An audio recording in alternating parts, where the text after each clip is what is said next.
Yo, Reali-T, your boy from Hackney, aka Black Guy in Your Neighbourhood, aka my mother's favourite rapper, and this is the In Your Neighbourhood Podcast, baby.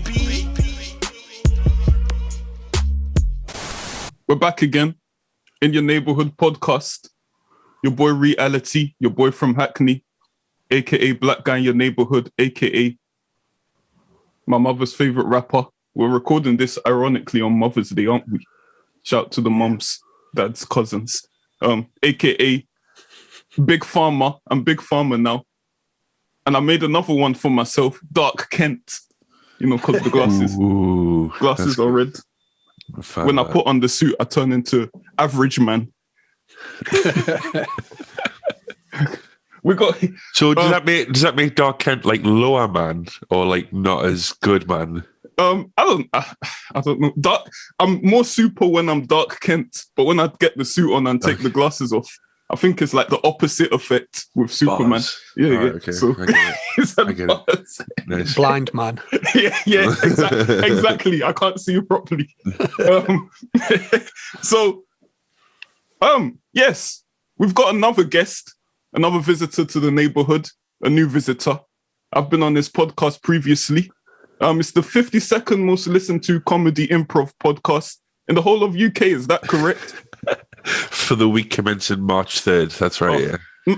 Listen, you got to take all these achievements, man. Absolutely, yeah. You got to take all these achievements. 100%. We've got Jack Fox in the building, ladies and gentlemen. Thank you very much for having me. building. What's up? What's good? Nice. Yeah. So, Jack Fox. What's up? Jack Johnson. You know what, yeah? Every week, yeah, I keep forgetting to introduce 40. Every week, without fail. That's a shame. That's not used fair. to it. That's why I'm just sat here sipping my tea, minding my business, you know. We got we also got 40 in the building, 8 times 5. That's his AKA. Did I hope I got that correct. Yes. It'd be funny if you got it wrong. Yeah, that would be funny. Yes. So that's enough introducing you for. You've been here before. Jack Fox Johnson. What's going on, bro? What's up, man? This is early for me. I'm a night owl. I'm not an early bird, but yeah, we kind of. Well, thanks for waking up at the crack of dawn for us. Yeah, this is my crack of dawn, but it's all right. Yeah, anytime, man. Anytime. Yeah. So, Jack Fox, he's a comedian, stand-up comedian. He's a drummer. He's got a podcast, as I said previously. It's quite successful, and he's a rapper as well. He does the punchlines like me, and you know. He's a saucy-looking gentleman. I'm out here. Not at the minute, but yeah, I'm out here. I'm in these streets. 10 toes down. He's out. Young sinus infection. Oh, gosh, you got a sinus infection. Well, I think I have. I don't know, man. My sinuses are all messed up, man. As you can hear, my nose is blocked and I sound like I'm speaking like through, you know, like when pilots speak on an airplane, that's what I sound like all the time. So, if only there was a healthcare professional around to help with that. Yeah, exactly, man. If only, you know. Right. So, you know what, yeah? We're going to go straight into it. What we do on this podcast, we break it down into sections because no one wants to hear me rambling for an hour. I mean, yeah, sure. I don't really know how to, yeah, okay. But we start off with this topic called Top 3, where we just pick random topics and we say, like, what's our top 3 in that topic?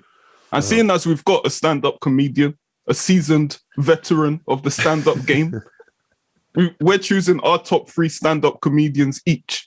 And I'll begin. Let's do it. Firstly, without doubt, he's on Netflix now, Dave Chappelle. That's my number 1. It's me applauding, by the way. I'm a big fan. Nothing more needs to be said about that. Number 2, Cat Williams. Oh, yeah. Underrated. Sorry, I'll let you finish before we get to the... No. Talking. That's... I think Cat Williams is really... Obviously, like, he had his, like, personal battles and whatever, like, a couple of years ago, but...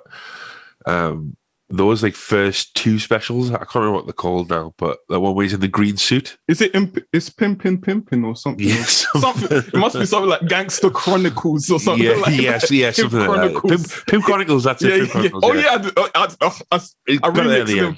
Yeah.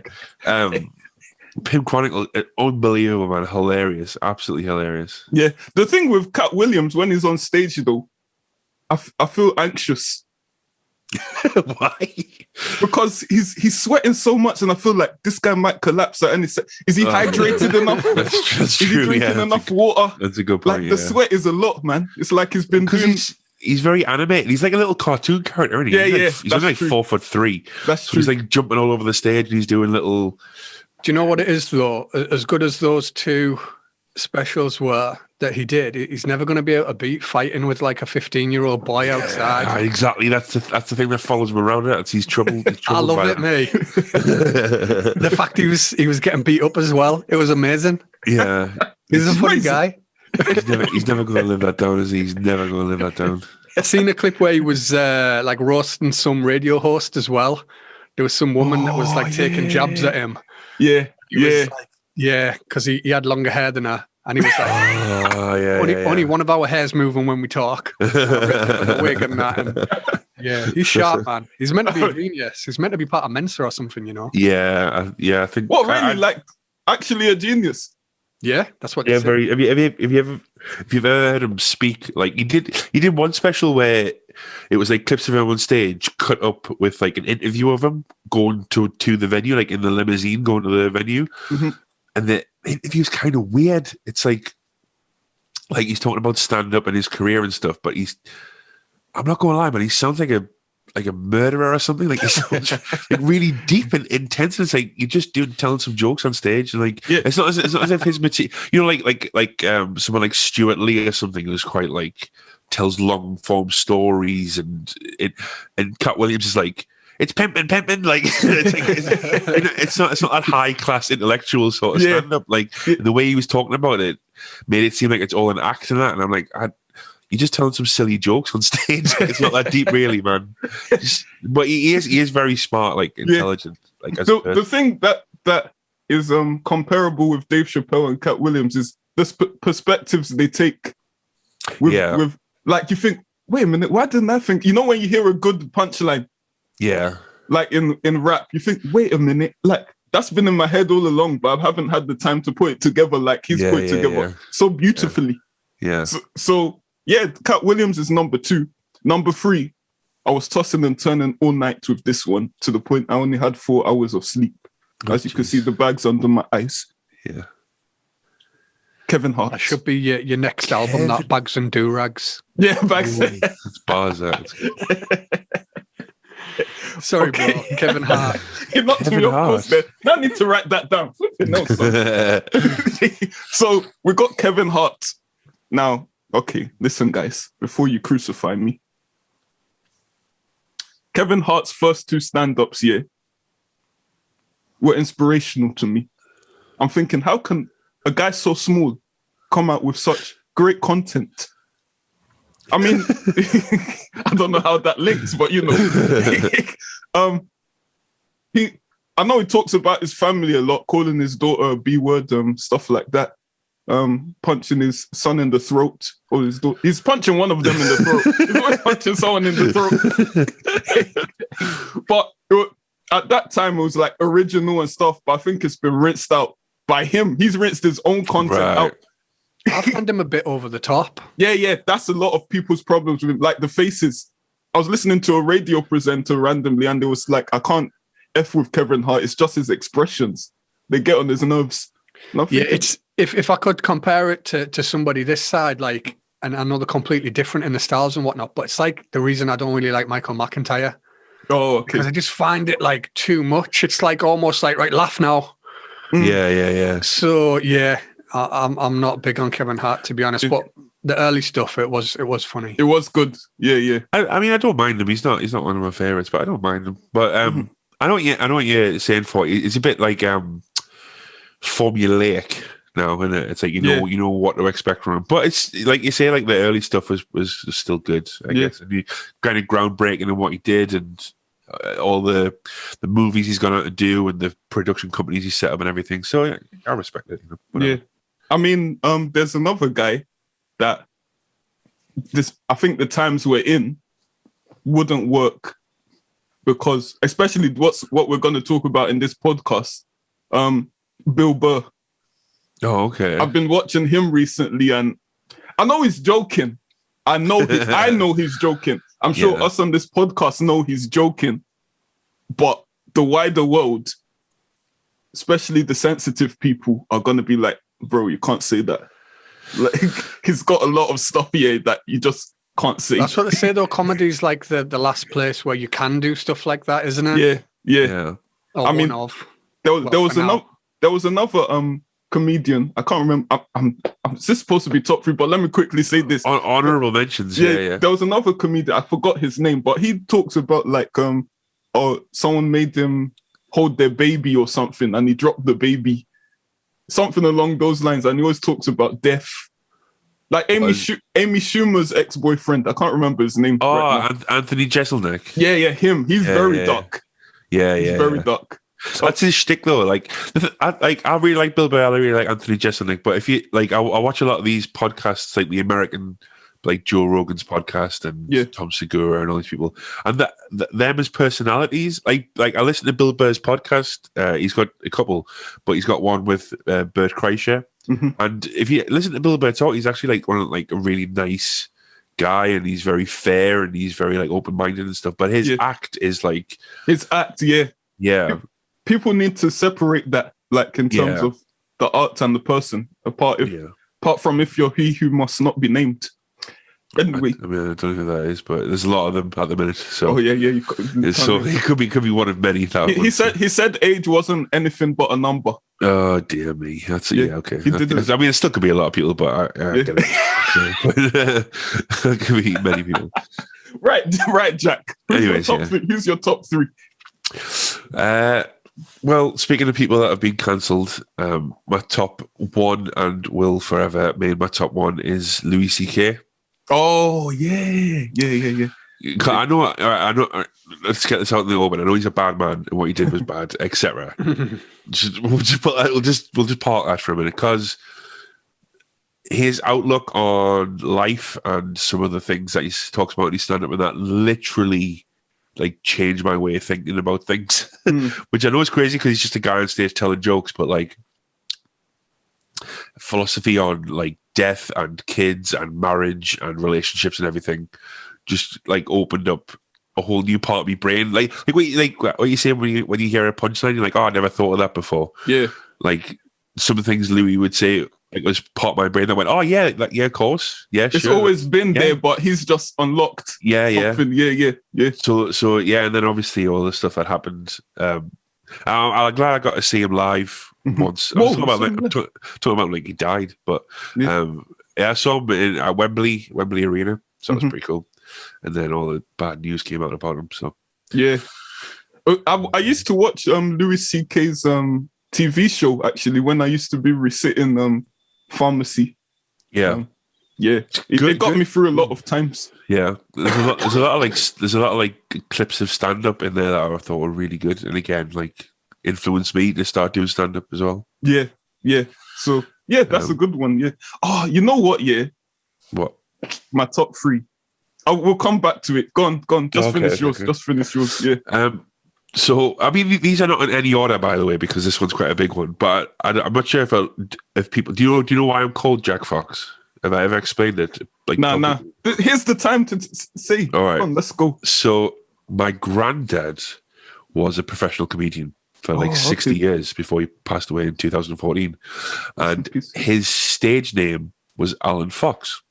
Okay. Because Fox is my nana's maiden name. Happy Mother's Day. So my government is Jack Johnson, and not only is there already a singer called Jack Johnson, yeah. boring name. I used to go by Big Jack when I was younger. When I first started it, I'm like, that's also really boring. Yeah. So remixed it as Jack Fox. And I mean, my granddad, he used to do like workman's men's clubs, and he'd go around the country and he'd do like cruises in Bermuda and all this stuff. He was quite he's really good at what he did. But like the stuff he used to do is old and kind of worn out now. Is like set up punchline, like one-liners and stuff. Yeah. So the material itself didn't influence us, but like the work rate and the way he conducted himself He was his own agent, his own manager, his own promoter. Jeez. And he'd work like every night, like 7 days a week, gigging every night all over the country. So seeing that from a young age, growing up, like really influenced us to being in entertainment in general, not just like a comedian, like musician and stuff like that as well. So Alan Fox. Rest in peace. Yeah, man. He's got 2 DVDs out actually. If you want to know. And on the old YouTubes and that as well. I hope I can pirate that. Sure. He hardly got any money. He put the DVDs out, and then he was like, "Okay, I'm going to wait for like the money to come in." And then like every like 6 months, he'd get a check for like £7. He'd be like, "What's going on here?" Man, he was a pioneer doing Spotify early. Honestly, man, he's just getting like the people that just. I mean, obviously, he wasn't selling like thousands and thousands of copies of it, but he recorded them both at the Customs House in South Shields, and he's like sold those out as well. It was just nuts. But yeah, the money. Surely you guys both already know the business side of entertainment. People have just got their hand in, waiting for like anything to come out. So that's two, and a third one. I don't know, man. The third one's up for grabs. It might be Bill Burr, or it might be Chris Rock. That's why I was rethinking mine, because I don't know what triggered me, but Chris Rock, take Kevin Hart out. It's Chris Rock for me as well. If it was I'd say I think if it was between Kevin Hart and Chris Rock, I think I'd swing Chris Rock. I was watching one of his specials was on Sky something the other week, and I was watching it. I was like, this guy's. I thought Tambourine was really good. I went to watch that live in London. Oh wow! But what peed me off? Yeah. In fact, this is G-rated. What pissed me off? There it is. Was that I went to watch it in London, and then literally maybe 2 weeks later it was on Netflix, and I was thinking, why did I spend all the money to go and watch him live? Come on, man, bro! Like, come on! It's not the same thing. You're joking, man. I'd say going to see a band live, I could just bought the CD. Like, it's not the same, man. But Forty knows me. I'm very tight, frugal. Yeah, that's the word. Crude, frugal, tight, all in one. That's not the same, especially comedy as well. Comedy's meant to be like a live medium. Like it's much better live than it is on TV or on Netflix or something. I think it was. Yeah. That's where was he playing? The Royal Albert Hall? Oh no, was it the O2? It was the O2. Forum. Yeah. Chris Rock, definitely. Yeah, it was funny, man. It was fun, and it was like they teach you life lessons. Yeah, that's why I had to take Kevin Hart out, because he doesn't teach me anything apart from that he wants to punch his kids in the throat. Yeah, like that's all he teaches me. But they actually teach you lessons. Even Cat Williams. Yeah, no, absolutely, and like we've got something in common there is that we've both picked American comedians, and I think that there's a big difference between like American comedians, seasoned American comedians, and seasoned like British comedians. Like Michael McIntyre will not teach you anything about relationships and marriage and kids and sex and death and life, because he goes, everybody's got a man draw. I don't give a fuck, man. Like, and then Kevin Hart, Chris Rock, Bill Burr, Louis, Dave Attell, Mitch Hedberg, all these people will teach you like life lessons. Like, there's just something in the water in America, in New York and LA, that's just good for comedy, I guess. Isn't Amy Schumer teaching us any lessons? You know what it is? I don't mind Amy Schumer. In fact, I like her. I'm a fan of her. I'm not going to lie. People really dislike her. And to be honest, we should let's move quickly from that subject. Do you not like her? Have you seen any of her stand-up or anything? Or the thing is, I used to watch her show, and I thought it was really good. Yes, the TV show. I thought it was good. And then she meant to be a joke thief. Yeah, that's what I was about to say. Apparently, she stole loads of. But to be honest, Drake steals styles. Jay-Z stole what's that group called? The Young Guns Flow. He ran with that. People steal stuff. This is the industry, man. Yeah, there's a couple of really suspect bits that's just done where it's kind of similar to, I don't know, man. I don't know any credible comedian that's got to the level that she's got, where she's getting $1 million deals with Netflix. That's actually like just lifted people's bits.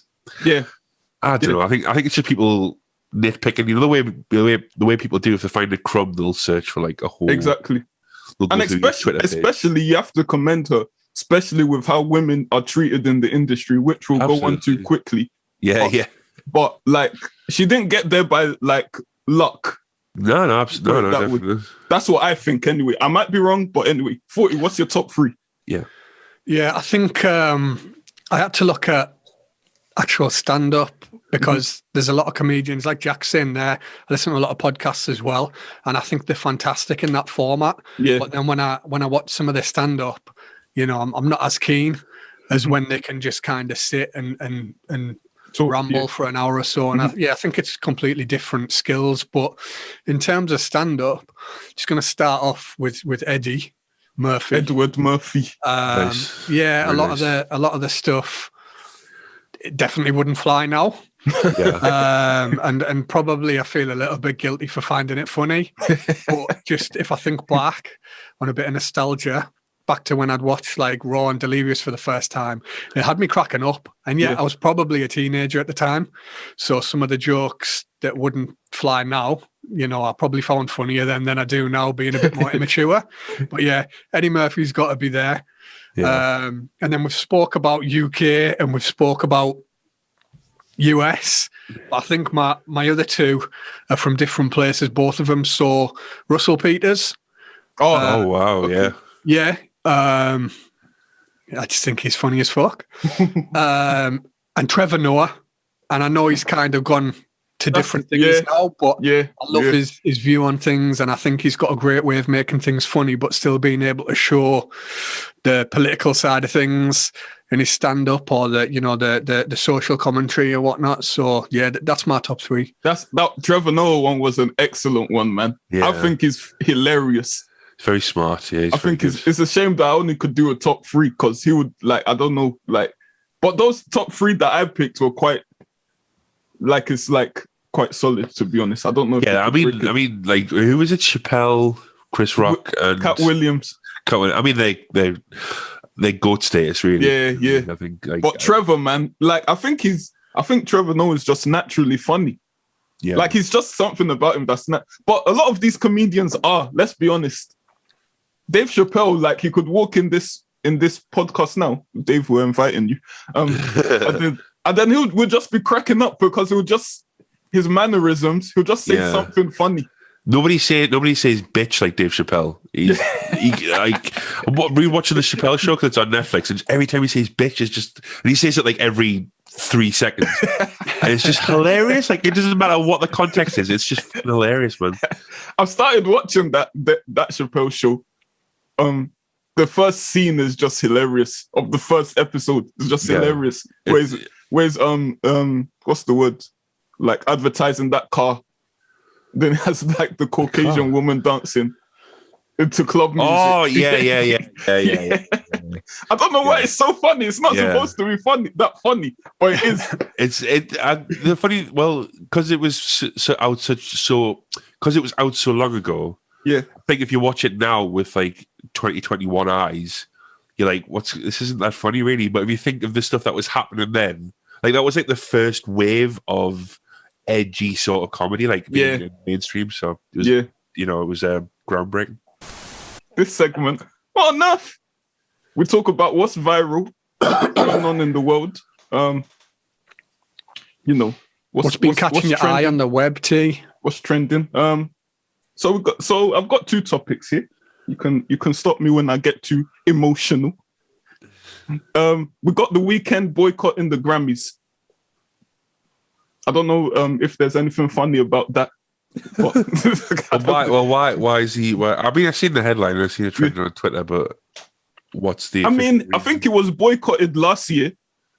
The Grammys last year, and then no, not boycotted. He wasn't nominated last year, and he wasn't nominated for anything this year. Wow! But despite having a song year, listen to this: "Blinding Lights." I think it's a great track. Great track. I don't know how, but it's become part of my life now. You just hear it everywhere. You feel, you just wake up and you hear that song. It's been in the top 10 for 52 weeks. Billboard top 10. not Billboard Top 100, top 10 for 52 weeks straight. That's crazy. And the guy did not get nominated for a Grammy. Is it a race thing? Is that what the angle is that he's taking? I don't know, because you know what? Yeah, Beyonce's got nominated. What's Beyonce brought out this year? Wait, what's Beyonce brought out this year? What's she nominated for though? I didn't even check, to be honest. I'll be honest, I didn't even check. I didn't check. I know Dua Lipa's like the big thing now. Shout out Dua, you know. Well, her album was pretty good. Yeah, her album was good, yeah. But like, if you've got a song in the top 10 of the Billboard charts for 52 weeks and you don't get nominated for a Grammy for the second year running.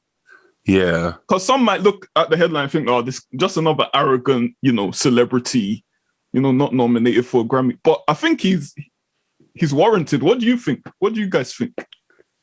I think that, yeah, it can come across a bit like spitting his dummy out, but at the end of the day, somebody's got to make the decisions, haven't they, at the Grammys?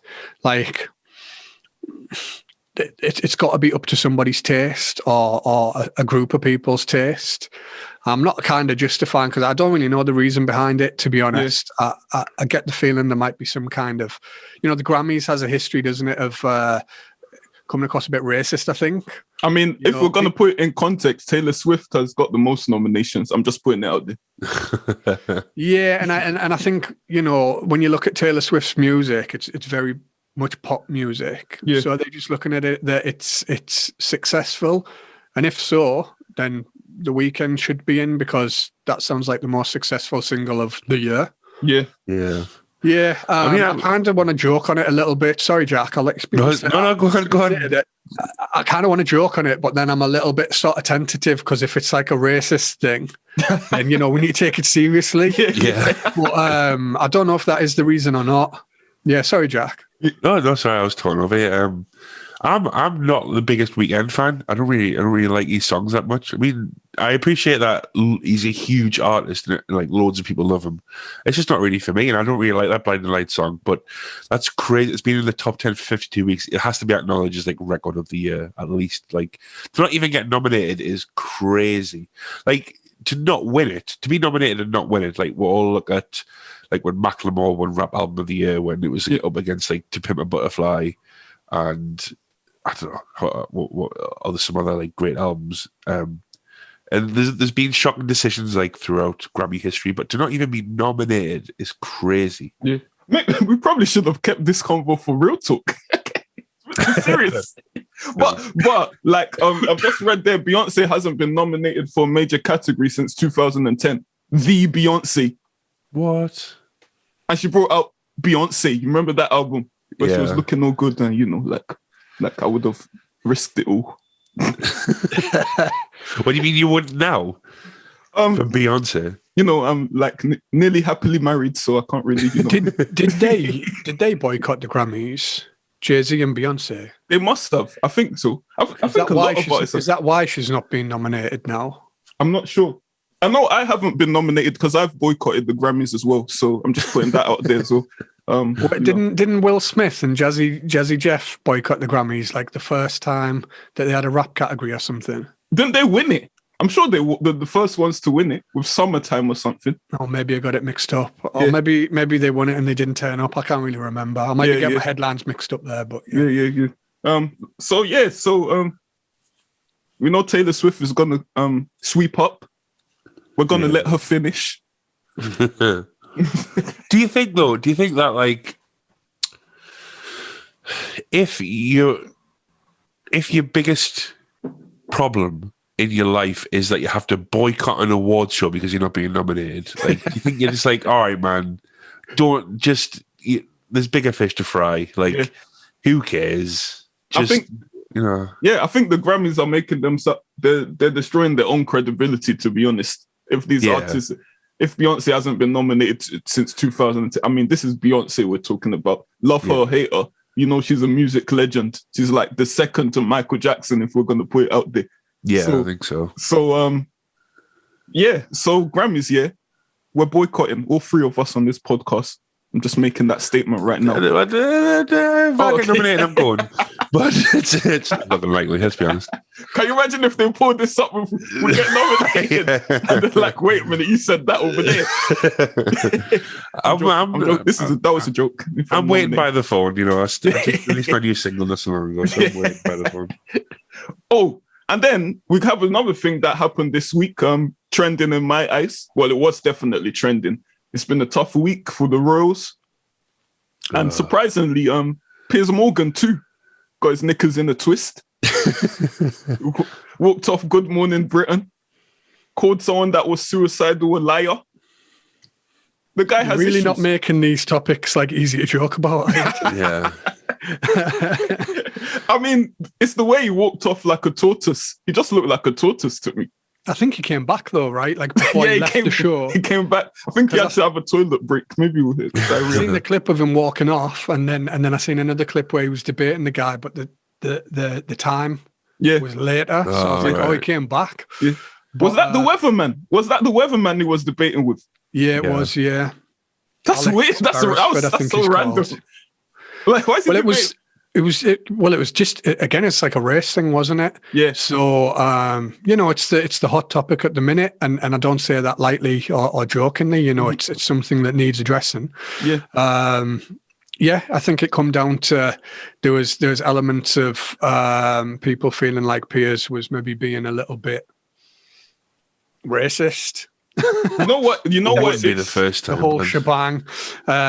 People say he represents the people with the little brains, basically. Like I can't remember. Somebody said that. I think it was the doctor. Is it Dr. Hillary? From ITV or something? I think he thrives off feeding off representing the people with the little brains. Oh, Daily Mail readers. Oh, okay. Yeah, like that kind of thing. And then I think that feeds into why the weather reporter Alex was debating him, because he was talking about personal experience as somebody who's not white and things like this. And that's where they got into it. But to be honest with you, Piers normally is able to shout over people because it's his show. Alex is also part of the show. Yeah. So I feel like as soon as his power was taken away a little bit, and he was like, he couldn't just be like, "Nah, shut up, I'm talking." Yeah. Like he's like, "Oh well, I'm just leaving then." Fam, you know what's mad? I thought that guy was a politician or something. That's the most articulate weatherman I've ever seen. Usually it's like, it's gonna rain. It's gonna be windy. And then this weatherman's like, this, like it was very articulate. I thought he kept it together well, to be honest, because you could tell he was emotional. Yeah. He was trying to get his point across. But at the same time, there was points where I felt like he reined it in, where he didn't lose it. So credit to him, man. Mm-hmm. I feel like, what on earth this week? There hasn't been anything really funny going on. It's been a pretty serious week. Yeah, it's been last couple of weeks, isn't it? It's been and by the time this podcast goes out, it will be a year since we had our first lockdown. So maybe it's a sign, ominous sign. Is it really? Oh. Yeah, March 16th, 2020, we went into lockdown. Boris was doing jazz hands. I know someone that's got self-diagnosed ADHD, and Boris has self-diagnosed ADHD. We're in the same boat with that one. Really? I've diagnosed myself, Jack. Okay. I wasn't listening to what you were saying there. I just heard you say Boris ADHD. I was like, has he? I've got self-diagnosed ADHD. Self-diagnosed. Yeah. Because I can't stop moving. Yeah. Listen, look at the video. You're dipping into the Ritalin at work, T. Oh, no. Let's not put that out there. Let's not put that out there. That was a joke, guys. I just want to say for the record, I think Piers Morgan's a penis, and I really dislike him. Yeah, he does look like... Talk on it, mate. Talk on it. Why do you think he's a penis? I just think... I mean, I appreciate that he's opinionated, and that's his whole thing, is to speak up, when he sees what he disagrees with, speak up or whatever. But I just think he's, like you said, he's got the loudest voice in the room, and he doesn't tend to have articulate points. He just tends to go, well, this is what I think. It's like, well, all right, but why? Like, you're not getting your point across. And I think this was a perfect example of it, where the guy he's arguing against was like a co-worker and a colleague, and he just, as soon as he got put down, he just spit his toys out. Yeah. And spat his dummy out and kicked toys at the pram. And oh God, we're not that type of podcast. it just bottled it like so. I don't have many people blocked on Twitter, but he's one of them because I just constantly, whenever he gets retweeted on my timeline, I just. Plus, he's an Arsenal fan. Oh God. But I think we're glossing over one vital thing here as to why he walked away. And this leads on to our real talk subject. Nice. It's because that guy was a man. That's what I think. He loves to shout over women in that show, especially his co-host. And this is our next segment. Real talk. We haven't got a jingle for this one because it's too serious, man. Oh no, real talk. Nice. That's my R&B. Yeah. Have you heard the R. Kelly song, Real Talk? Oh my God, he said the name. I'm sorry. Oh, is that? Okay, sorry. That was it. That was my He Who Must Not Be Named. You gotta believe it. That was my. I couldn't tell if it was him or Michael Jackson. Okay. Yeah, that was my He Who Must Not Be Named. This is not the best thing to go into this subject. Wait. Scratch that. Right. No, it's fine. Real talk. Okay. Yes, Piers Morgan, I believe, felt like he was rejected by Meghan Markle and has decided to use his power as a man. I may be wrong. Listen, this is just my opinion. It's what the podcast is here for. Use his power as a man on a nationally, is it syndicated show? It sounds nice. to defame her, to make her look terrible. So, since when did Piers Morgan start caring about the royals? Oh, she's destroying our monarchy. I've never heard him talk about. He does. I think when we talk about him representing the Daily Mail readers, and that, I think that kind of like is that narrative, isn't it? It's like the sanctity of our country, the royal family. It's kind of that. It's that kind of lane. I personally think he's a game player. He is definitely. I don't get the opinion. I don't get the feeling that he has like a set code of morals or ethics. I think he goes with what, like the thing that annoys me about him, like if somebody is fully just racist or is, let's say, like right wing or whatever, like, say it with your chest, be that person. And I'm not saying everyone has, because the world's not black and white, but he just seems to flop between one and the other, and he'll say something inflammatory, but then he'll like kind of save it with, there's not a racist born in my body, and that's what annoys me about him. I think he flip-flops, and I get what you're saying, like in terms of since when's he been like that, because he does seem to flip-flop, but I do think that kind of destroying our royal family and stuff, he's buying into that like patriotic mate, he's just using that as an excuse to get at this Meghan woman. And whatever you think about Meghan, if like she's an actress or whatever, like he's just using that as an excuse because apparently he took her out for a drink and then that night she met Harry. And we don't want this to turn into like a really. We don't want this to turn into. Is that the rumor going around? That's what he said. What he said, yeah. That's what he said. He took her out for a drink and what capacity? Isn't he so he put her in a cab that night. She went to a party to meet Harry. Yeah, I think this is getting like a little bit kind of muddied. I don't think he took her out. Like people are saying, like, he was rejected, like as if he was like trying to get stuck in. Like I think he was like networking with somebody who's a celebrity because again, he's a game player. Yeah, he wants to have the connections and whatnot. So you're saying they met on Tinder? They were gonna. So can you clear this up? He super liked her. He made it clear. Yeah. But in the celebrity world and his connections, he was trying to get the connection there, wasn't he, with somebody who was, I don't know what list actress, D-list actress or whatever. Yeah. She wasn't that massive. People are saying she was a mega star. She wasn't that massive. No. And then he put her in a cab after they had a drink or food or whatever. According to him, to a party, and that's where she met Harry. But this is the whole thing. The world revolves around Piers, doesn't it? Like I'm the reason she met Harry. I put her in that cab to go to that party. Like that's him. But that's what he's done, innit? Like it's quite clear that he said, "Oh, I really liked him," and listen, then she ghosted me. That's what he said on an interview. She ghosted me, and since then he's been dragging her through the mud. Yeah. It's because you're Crazy, a cock, Piers. That's why she's been ghosting you, because you're a bellend. That's crazy, why. crazy. There's 2 points there I want to quickly go on. The first one, in terms of the racism thing. I was saying this in work, which I shouldn't really be saying, but we have conversations during break time, not during hours where we're working. 2 things quickly. I love a confident racist. I know that people will be like, what? Like, what's he talking about? I love it, know where you stand. I love it. I know where I stand. Exactly. Yeah. Us British. I'm British as well, guys. Sure. We're the best at subtle racism. The best. Yeah. We could do subtle racism Olympics and we'll win. Yeah. You know how USA have in Olympics, they play basketball, they beat everyone. That's us, the subtle racism. You could, like, someone told me, the delivery driver once told me, you have like 50 letters in your name, haven't you? When I was asked to sign for a delivery. I was like, but you can't really go to HR and be like, he said I got 50 letters in my name. Right, yeah. Or do they live in huts in Nigeria? Isn't that ignorant? Yeah. But I can't really go to somebody HR. actually asked you that before? Yeah, they've asked me those questions. I've definitely been asked, but it's racist.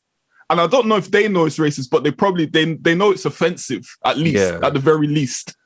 So, but Americans, just call me the N-word. So I just know, just I know you don't like me. Just call me the N-word. I didn't expect you to say that. That caught me off guard fully. I didn't know where you were going with that. But do you guys know what I mean? Like with this, like be Trump. Be a confident racist. Don't be Boris. Pickaninnies. Watermelon smiles. You know what I mean? Yeah. To be fair, I get your point, but the whole pickaninnies and watermelon smiles kind of goes. That's a bit on the nose. That's quite on the nose. Yeah. I don't know if that's necessarily subtle. No, but I think it's the fact he didn't own it afterwards. Trump would be like, I said that. Yeah. Boris like, no, I didn't mean it. Yeah, that's my Boris impression. Because in America, they get away with owning it. Yeah. Whereas here, like if he'd have owned it, it'd have been done. Yeah, goons at his door for real. Yeah. That's a good point. Actually, I never thought of it like that, because obviously I'm not subject to racism on the daily, probably like you are, T. Yeah. But just the shit ignorance in it, but like the light-hearted ignorance that is classic British.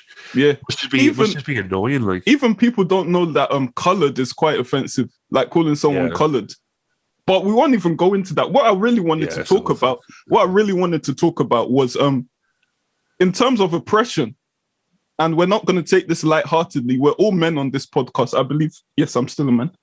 I'm a they. Yeah, that's fine. But women are being oppressed. I think there was a picture yesterday of a woman, like, no matter what color you are, by the way, women are being oppressed at the moment. It's a terrible topic for this week, but it leads on from the Meghan thing. What I believe, and I've got 3 sisters and we're in a group, and what I believe is, you know how, in terms of race, white people, the white people, have been thinking all their lives they're more superior than black people, for example.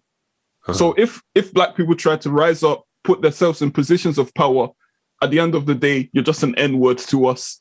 You're just a monkey to us, or this and that. It's happened in Hollywood where women try to rise up, or not just in Hollywood, but in the world, where women try to rise up. And men have tried to break these women down, usually sexually. Is what I'm saying making sense? I compare it in that way, where it's like, it's a superiority complex. You think you're superior to this other sex, so you're oppressing them. If that makes sense. I think it makes sense. Yeah. I think to say it's difficult, isn't it? Because are all men doing it? Yeah. But there's too many men doing it. Too many, exactly. Yeah, and I think not all white people are racist, but there's too many. Yeah, and then I think it comes back to we're kind of in a complicated territory the way we're talking about this, because we are talking about race and we're talking about men and women at the same time as well. And for today's podcast, let's not get into the other genders. Yeah. Because that's another conversation. And forgive me, anyone who's listening who thinks that that's just as important or part of this conversation. But there's a lot to unpackage there. So if we talk about the traditional men and women part of it, I think that it's all about a position of power. Yeah. And people can call it privilege, or they can call it having the advantage. And in the same way that people who are white have, the advantage, maybe self-gained through terrible means and historical acts. I think men have got the advantage, and people are scared of losing an advantage. Exactly. And this is where, and I don't know if it's necessarily that, like, the sexual thing is maybe a bit of a difference. Mm-hmm.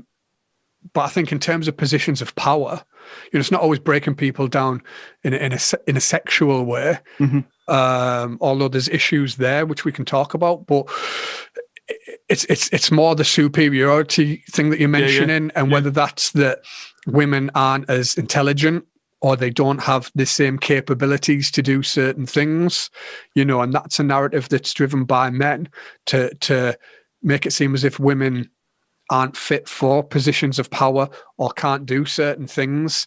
I think there's a valid conversation here that there's certain things that men generally may be better at doing. Men generally tend to have more physical strength.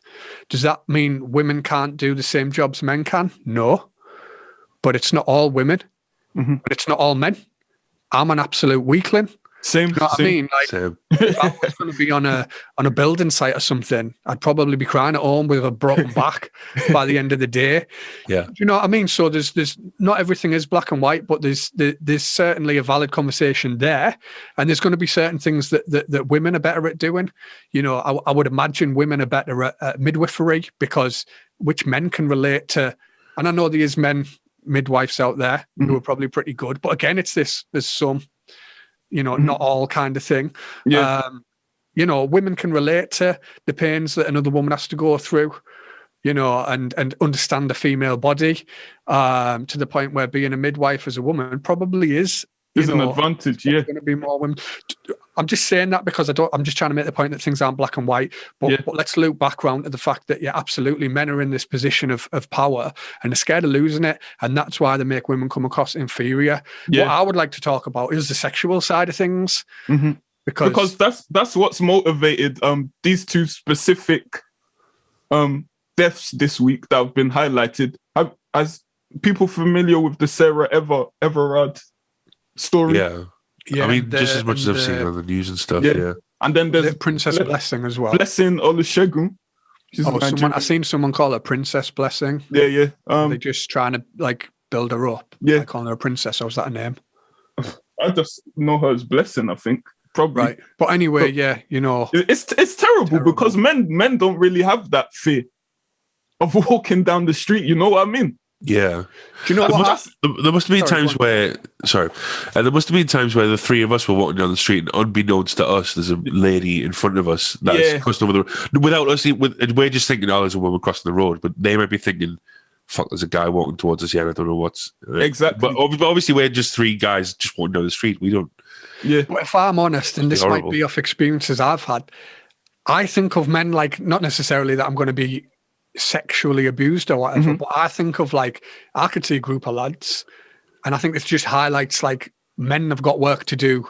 Yeah. If I feel like this as a man, who typically is stronger or whatever, can look after himself more, and I see a group of lads and I'm like, all right, I need to have my wits about me here. What's going to go down here? What's going to happen here? Then how are women feeling when there's potentially the added sexual side of things as well? Yeah, that makes sense.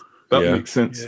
Yeah. It's not a subject that I wanted to go too deep into, because obviously we're going to have women listening to this and thinking, you don't know what it's like, which is true. It's true. Absolutely, yeah.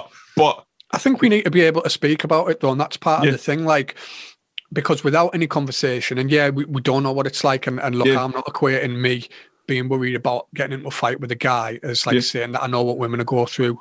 So please don't, misunderstand it. But we have to be able to speak about it openly, because if it's just like, this is the issue, let's not go into it too deep. Then how do we understand? Yeah, true. And we need to speak to, it's the onus shouldn't be on women to teach us how to be, because it's not their job to do that.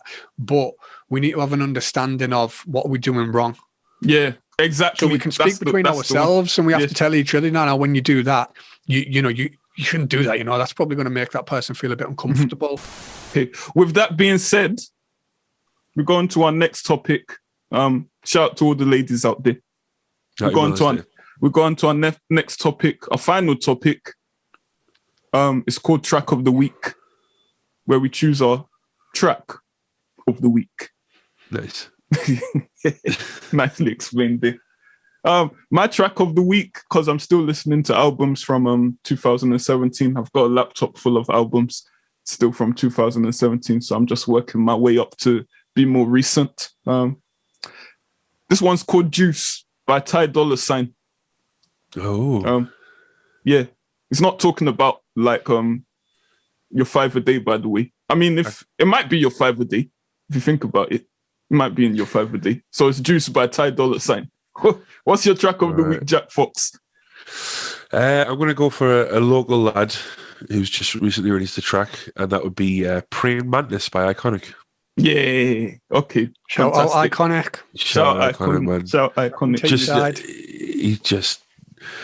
This guy, every time this guy drops a song, I'm like, Jesus Christ, man, the bar's just being set somewhere else. In the video as well, like the video was really simple, but it was just like the graphics and everything. Yeah, good concept. Yeah, fit the tone of the song, and it was just like it sounded like you just woke up one day and thought, oh, let me just record this, and then put it out, and it's just fucking better than any song I've ever put out. I was like, all right, man, fuck's sake, all right. So I've been listening to it. Obviously, I love him. He's a great guy and a great artist. Yeah, he is a really nice lad. To be fair, very good song. True. We'll put the links at the bottom. Iconic, Praying Mantis. 40. What's your track of the week? My track of the week is, just to be fair, an ad I seen on Instagram. I don't normally like, you're scrolling and you see a lot of people trying to put this stuff out there. I don't think it was like an ad as in a paid ad. It was just, when somebody puts like, they make a meme of their own song kind of thing, like with the white border and the title, this song, blah, blah, blah, but you see it's from their own profile. Yeah, best song in the world. Yeah, that kind of thing, yeah. This one said something like, if Michael Jackson did drill, or if Michael Jackson did trap, or if Michael Jackson rapped, I can't remember what it said. Michael Trapson? It's not. Oh. That's what I thought when he sent it, That's like almost like a parody thing, isn't it? But this guy, I don't know how to say his name. It's either Me and L, or M-E and L, or M-E plus L, or Me plus L. I don't know. It's spelled M-E and then the addition sign, L. And it's called Outside. And it's not like a parody Michael Jackson, but the guy's like kind of half singing, half rapping. Yeah. But he does have a kind of style. It's like a bit, his tone's kind of Michael Jackson. Yeah. I showed to you. It's called, I'm going to say Me and L, Outside. People, it's on Spotify, and I think it's on Apple Music if people want to check. Oh, it is on Spotify. Oh, I was thinking, how am I going to put the link at the bottom? It's on Spotify. Yeah. It's a good track. He's got all the Michael Jackson stuff. but on Drew.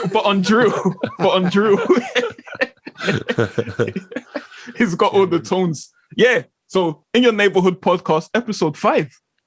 What a milestone. Done. Thanks for joining us again, Jack Fox. We hope to see you. Where can we find you? Where can we find you? You're out on socials. And what's your latest single called, Jack? My latest single's called Shotgun Hotline, which is a fucking silly name, but whatever, it's out there. All my socials are JackFox_710.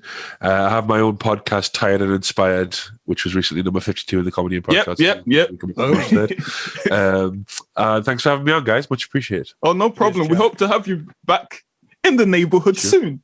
Yeah, sure. I'll come fly and visit. Yo, Reali-T, your boy from Hackney, aka Black Guy in Your Neighbourhood, aka my mother's favourite rapper, and this is the In Your Neighbourhood Podcast, baby.